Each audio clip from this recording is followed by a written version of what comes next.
नमस्कार, जनवार्तामध्ये आपल्या सर्वांचं स्वागत। सर्वप्रथम पाहूया ठळक बातम्या।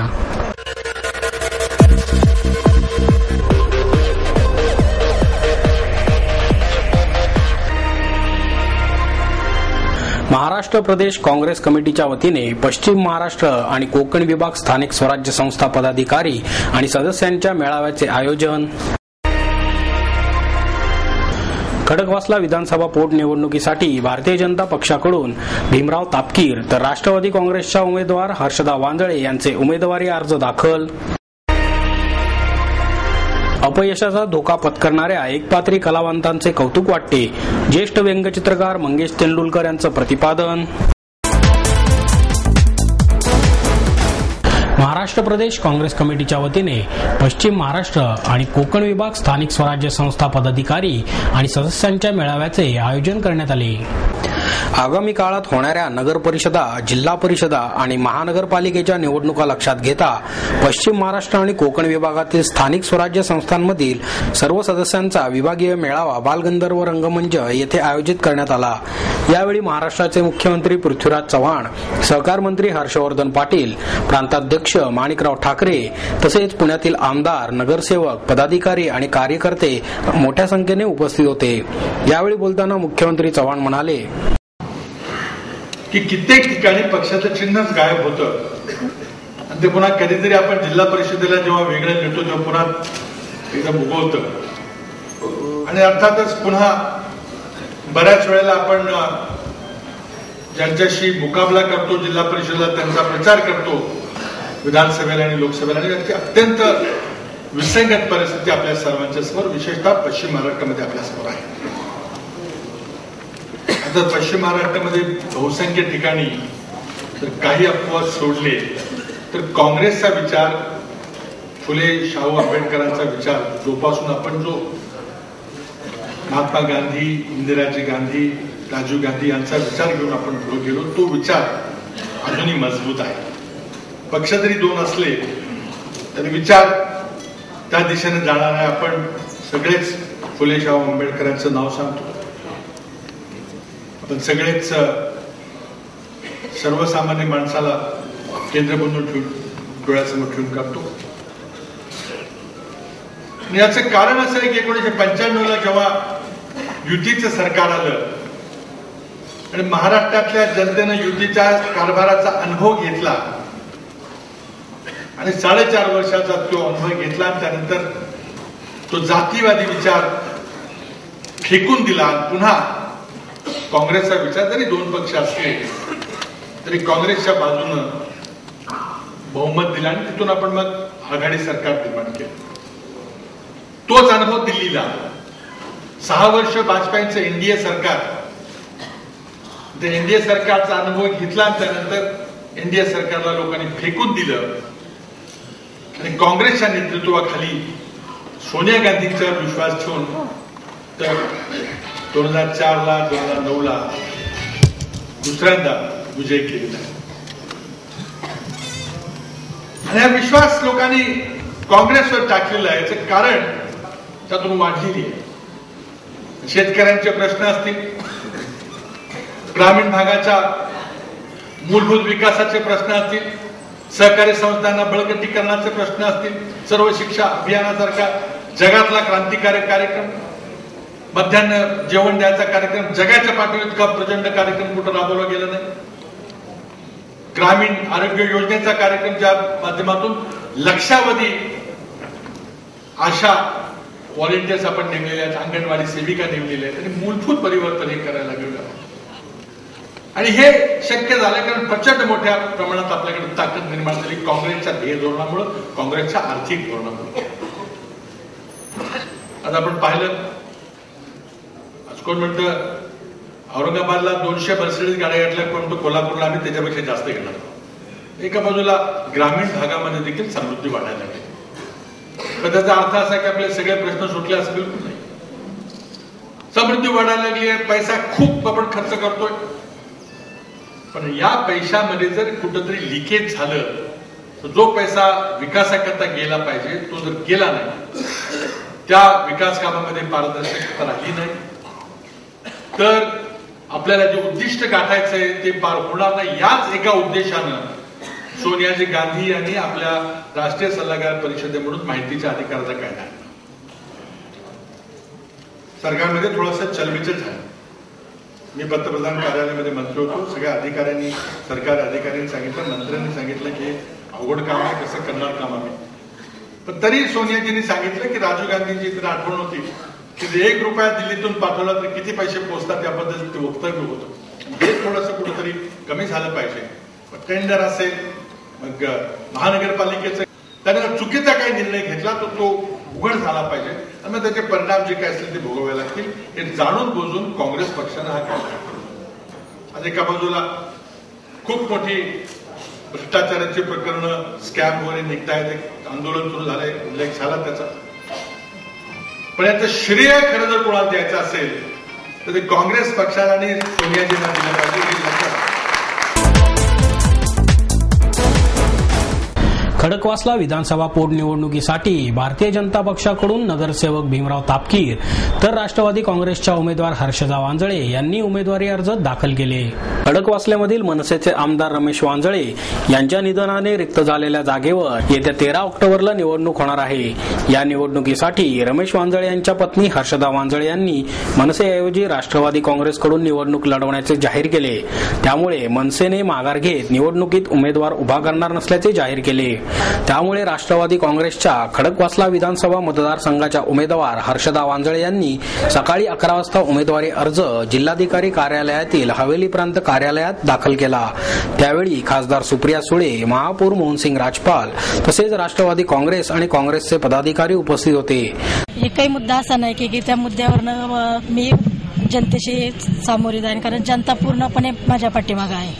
कारण जनता काय म्हणते की वहिनी तुम्ही जिथं असतात त्या ठिकाणी आम्ही तुमच्या पाठीमागे आहे. आणि जे काय माझे जवळचे कार्यकर्ते लोक आहेत त्यांना मी विचारात घेऊनच मी हे सगळं केलेलं आहे. राष्ट्रवादीचे सगळे नेते नेहमीच एकत्रपणे पक्षाचं काम करत असतात आणि मला खात्री आहे की ह्याही इलेक्शनमध्ये राष्ट्रवादी पक्षाचं मतनमत आणि सगळे सहकारी कार्यकर्ते नेते एकत्रपणे ताईंना मोठ्या संख्येने मतदान करून नक्कीच निवडून आणतील.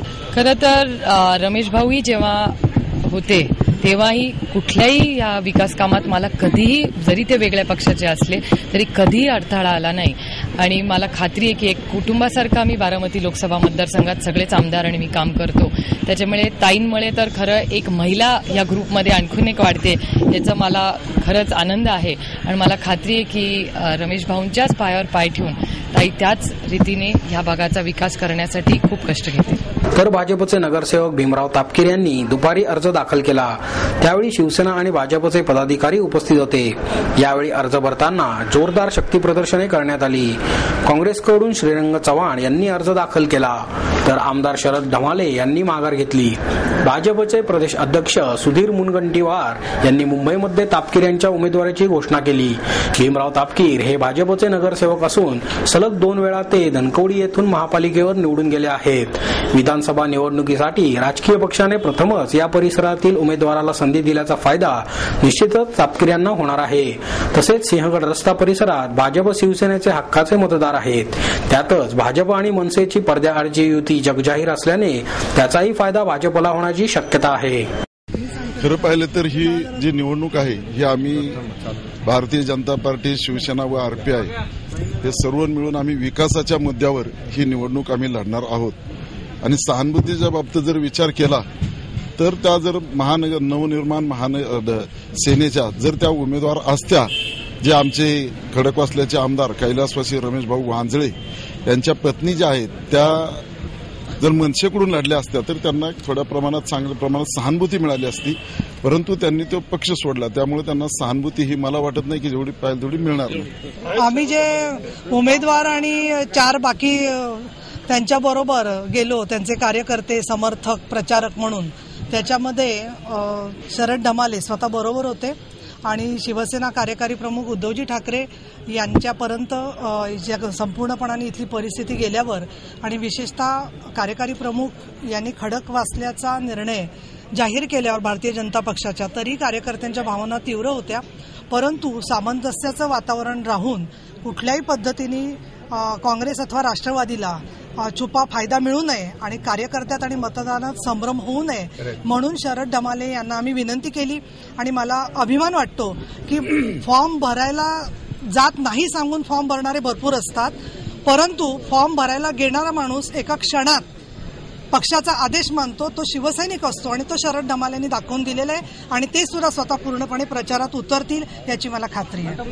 मी अर्ज घेण्यापाठीमागचं एकमेव कारण, मी पूर्वी 2004 ते 2009 पर्यंत मुळशी हवेली विधानसभा मतदारसंघ असताना त्या भागाचा आमदार होतो आणि पर्यायाने मला भोर, माझा मुळशी तालुका हा भोरला जो जोडला म्हणजे पुनर्रचनेमध्ये मतदारसंघाच्या, आणि ती पुनर्रचना जी केली खऱ्या अर्थाने ती फार चुकीची केली. म्हणजे पुस्तकी ज्ञान आणि प्रॅक्टिकली ज्ञान त्याच्यासाठी मी त्यावेळेला ऑब्जेक्शनही घेतलं होतं, परंतु त्यावेळेच्या इतर राजकीय पक्षांनी, मग राष्ट्रवादी असेल, काँग्रेस असेल किंवा बाकीचे जे काही पक्ष आहेत, आणि ते सारखे इकडचे तिकडे उड्या मारणार आहेत त्यांचे लीडर, आणि ते सगळे पुढे आले नाही तिथं आयोगाच्या समोर, आणि मी एकट्याने त्या ठिकाणी ऑब्जेक्शन घेतलं पण ते आयोगाने मान्य केलं नाही. आणि म्हणून मी त्या ठिकाणचा हे असताना खासदार आढळराव पाटील आणि मी गेली 4 ते 9 पर्यंत त्या भागामध्ये 1986 साली भुसारी कॉलनीचा पाण्याचा प्रश्न, वडगाव वगैरे त्या भागातली कामं खऱ्या अर्थाने 86 सालचा मंजूर प्रकल्प हा 2006 सालामध्ये आम्ही सुरू केला. आणि याचा पाठपुरावा म्हणून मतदारांची अपेक्षा होती की मी पुन्हा त्या भागामध्ये यावं. योगायोगाने तर आमच्या युतीमध्ये भारतीय जनता पार्टीकडे हा मतदारसंघ गेला, परंतु भारतीय जनता पार्टीचा निर्णय होण्यास उशीर होत होता. आणि म्हटलं असं व्हायला नको की या ठिकाणी म्हणजे लोक असं म्हणतील की जाणीवपूर्वक काय त्या काँग्रेसला आणि राष्ट्रवादीला काय हा मतदारसंघ सोडायचे काय व्यूहरचना आहे का, हे होऊ नये. आणि म्हणून एक शिवसेना प्रमुख बाळासाहेब ठाकरेचा एक लढवया शिवसैनिक म्हणून, शिलेदार म्हणून मल्ल्या होळकरांच्या भूमिकेमध्ये मी माझी भूमिका त्या ठिकाणी मांडली होती. आणि ते सिद्ध करून दाखवण्यासाठी त्या ठिकाणी मी याच्यामध्ये रेसमध्ये होतो. आता सुदैवाने या ठिकाणी भारतीय जनता पार्टीचे आमचे सहकारी की ज्यांनी आज तक कधी पक्ष बदललेला नाही, जे मूळ त्या पक्षाचे कार्यकर्ते आहेत, आणि म्हणून एक चांगला सच्चा कार्यकर्त्याला त्या ठिकाणी भारतीय जनता पार्टीने सुद्धा न्याय दिलाय. असं आहे की ह्या मतदारांच्या आग्रहास्तव, कारण मतदारांनीच मला आग्रह केला की कसल्याही परिस्थितीमध्ये तुम्ही ह्या ठिकाणी निवडणूक लढवली पाहिजे.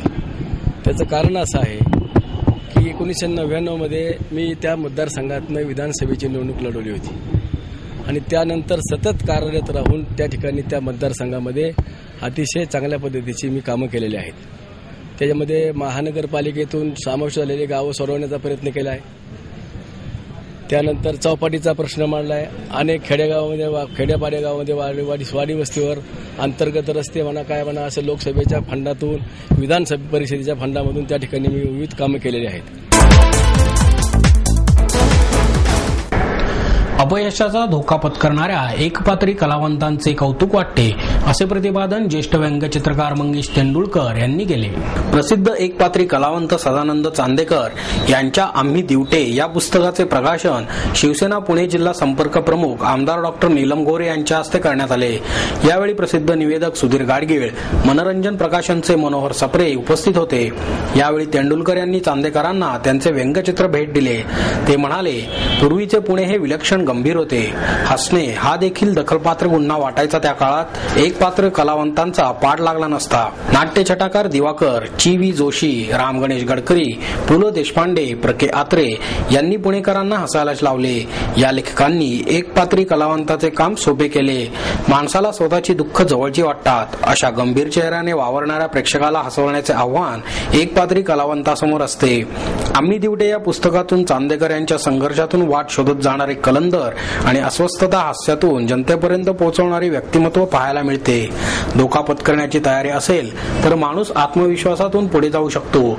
समाजात वेगळे वागल्याने वाट्याला आलेली उपेक्षा, कलाक्षेत्रातील चढउतार, कलाकाराची तगमग ही पुस्तकातून पाहावयास मिळते असे डॉक्टर गोरे यांनी सांगितले. आपण केलेल्या बडबडीने समोरचा माणूस हसतो. त्याचे दुःख कमी करण्याची शक्ती परमेश्वराने दिल्याचे समाधान वाटते असे चांदेकर यांनी नमूद केले.